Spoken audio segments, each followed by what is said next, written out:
როგორ წარმოგიდგენიათ 21 წლის პროფესიონალური ციფრული ფოტოაპარატი? აი, ესე გამოიყურება.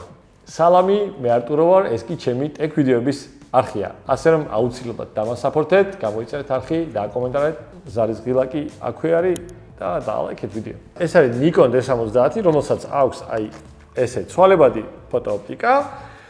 არის 6 მეგაპიქსელიანი და მე ვიყავი 14 წლის, როდესაც ეს კამერა გამოუშვეს. და ჩემთვის ეს იყო ოცნების დონეზე, რადგან საქართველოში ფიზიკურად არ იშოვებოდა პროფესიონალური ციფრული ფოტოაპარატები.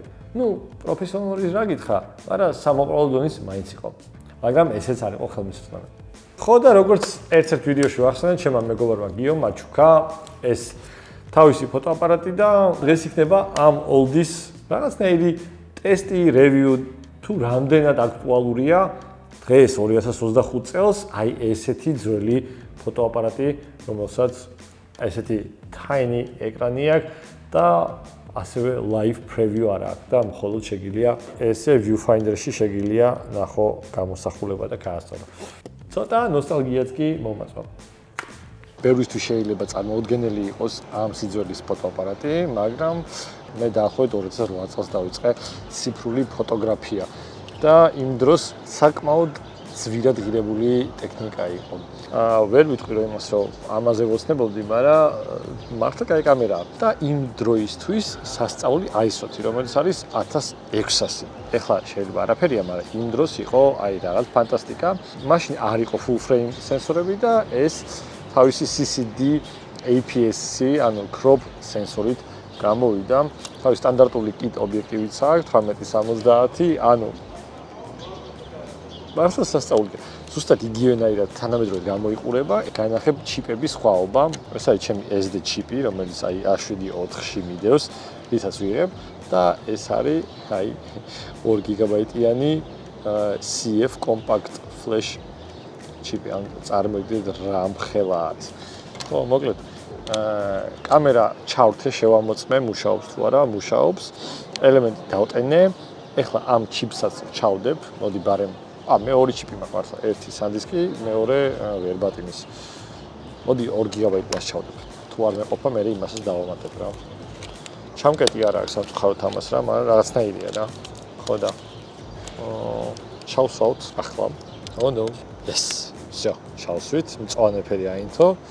ჩავკეტეთ რაღაც. საინტერესოა.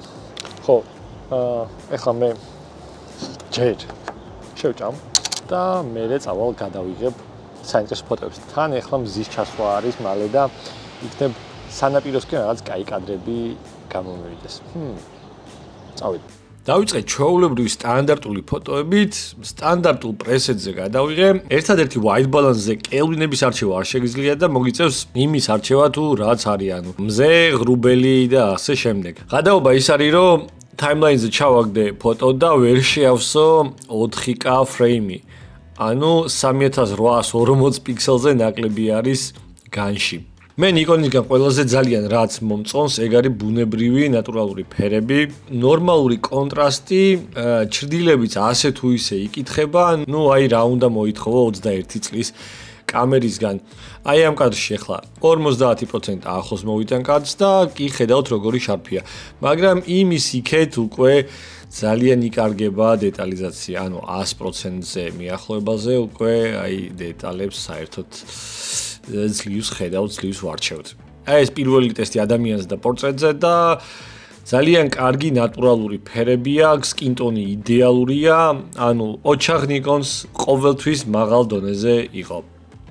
ესე იგი, სულ რაღაცა ნახევარი საათია, 40 წუთია ვიღებ ფოტოებს. მართლა კაი ტიპია. ძალიან. ერთ-ერთი თუ არ ჩავთვლი და პაწიწუნა ეკრანს, ასევე იმას, რომ white balance-ზე კელვინებს ვერ ვირჩევ. ეგ არის მინუსი ძალიან დიდი. ძალიან მომწონს ხმა, ფოკუსური წერტილების შეცვლის ესე იგი რეჟიმი ძალიან რთულია, ძალიან დიდი პოტიკი უნდა ასე ვთქვათ ამას. ძალიან ბანძი ობიექტივია, ეს კით ობიექტივია მესმის, მაგრამ არ ვიცი, რასაც უყურებ ექსპონომეტრი, მაგრამ ეშლება ექსპონომეტრს. აგე თოლიები თუ რაღაც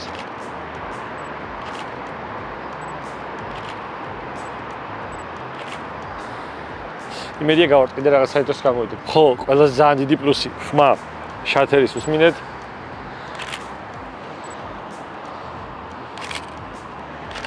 Yes, nice. ზეს სამცხორთ ვერ მიუსწარი, რაღაცები გადავიღე, კაი პეიზაჟია და ახლა ცოტა ხანში მოვჩები, დავბრუნდები სტუდიაში. სიმართლე გითხრათ, მართლა მომეწონა კადრები, იმიტომ რომ დინამიური დიაპაზონი სასწაული აქვს. ყოჩახ ამ სიძველის სენსორს. აქ უკვე შევადარე ჩემი Sony-ს A7 Mark IV კამერა ამ Nikon D70 და რომ გითხრათ, კატასტროფული სხვაობა არის გამოსახულებაში. ნამდვილად არ არის ეგრე. ერთადერთი ყველაზე დიდი მინუსი ის იყო, რომ Nikon-მა ვერ შეძლო white balance-ის ნორმალურად დასმა და გამოვიდა უფრო ცივი კადრები. დანარჩენ შემთხვევაში საკმაოდ კარგი დეტალებიც გვაქვს, ნორმალური ფერი. და ამ კადრში რომ დააკვირდეთ, წყლის ფაქტურა არის ძალიან სასწაული და ზუსტად ერთ-ერთია როგორც ფირში. მე შეიძლება ღამის ტესტებიც გავაკეთებ. თუ არ დამეზარა, რა თქმა უნდა. ხო, ხვალაც მინდა გავიარო. ხვალ ალბათ უკვე შევაჯამებ თუ რამდენად კარგი არის და რამდენად შესაძლებელი ესეთი ძველი კამერების გაცოცხლება. გადავიდეთ ღამის კადრებზე და აქვე სტუდიის ეზოში გადავიღე რამოდენიმე ფოტო. 1600, ანუ მაქსიმალურ ISO-ზე გადავიღე ფოტოები და მინდა გითხრათ ძალიან ცუდიც არ იყო. ერთადერთი აქაც white balance-ი ძალიან ირევა ხშირად, მაგრამ not bad.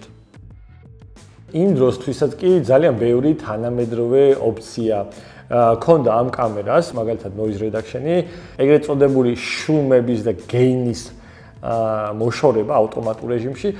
ძალიან უცნაური ის არის, რომ ამ კამერაში ვერ ვიპოვე დაბალი ISO, ანუ 200 ISO-ზე დაბლა ვერაფერი ვერ ვნახე და თურმე რა ყოფილა.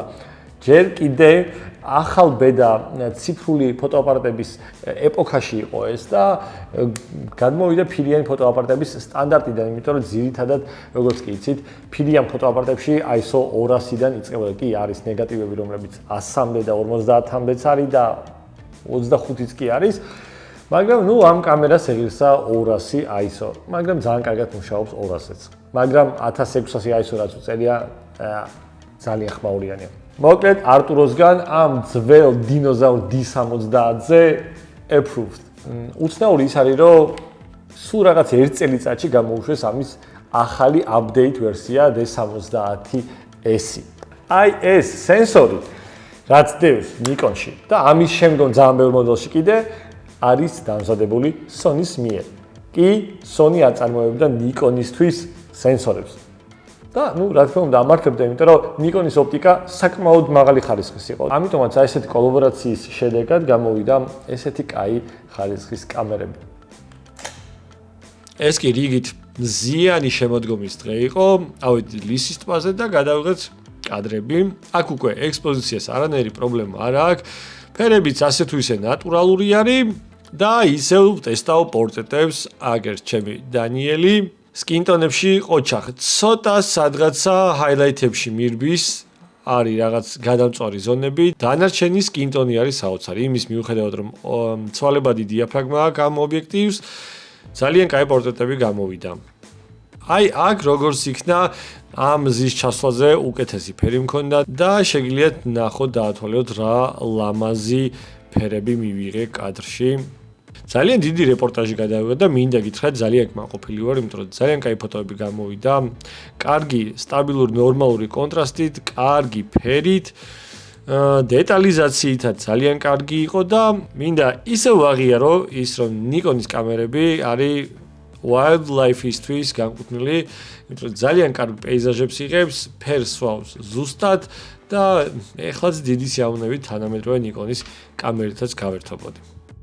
ახლა კი შევაჯამოთ ჩვენი ამ დინოზავრ Nikon D70-ის ესეთი review. ნამდვილად ყველა კამერა იმის ღირსია, რომ მივცეთ მეორე შანსი, გავაცოცხლოთ, თაროდან ან უჯრიდან ამოვიღოთ, დავტენოთ და გადავიღოთ ფოტოები. კი, რა თქმა უნდა, დღევანდელ დღეს ამის მატრიცა უკვე არ არის ისეთი აქტუალური, როგორიც თანამედროვე ფოტოაპარატებია, მაგრამ ისევ და ისევ როგორც ნახეთ ამ ვიდეოში, sample ფოტოები, საკმაოდ კაი ხარისხს დებს.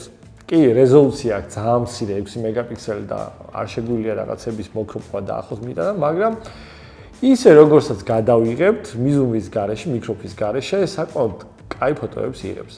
და აი ამ შედეგს გვაძლევს თვითონ ფიზიკური პიქსელის კვადრატული მიკრონის ზომის კოეფიციენტი. ხო, ამიტომაც ესეთი კარგი ფოტოები გამოგდის. ოჩახ Nikon-ს.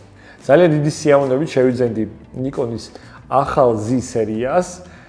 რამე ტელეობიექტივით, მე იმიტომ მეც მიყვარს რაღაც wildlife, nature ფოტოების გადაღება და სანმე დავიკარგებოდი ამ ლამაზი ტექნიკით.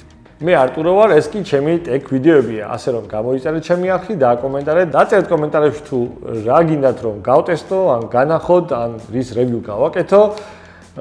ხო, მადლობა რომ მიყურებთ. ვისაც არ დაგეზარებათ, რა თქმა უნდა, გადააზიარეთ ჩემი ვიდეოს. მადლობა და შევხვდებით მომავალ ტექ ვიდეოში.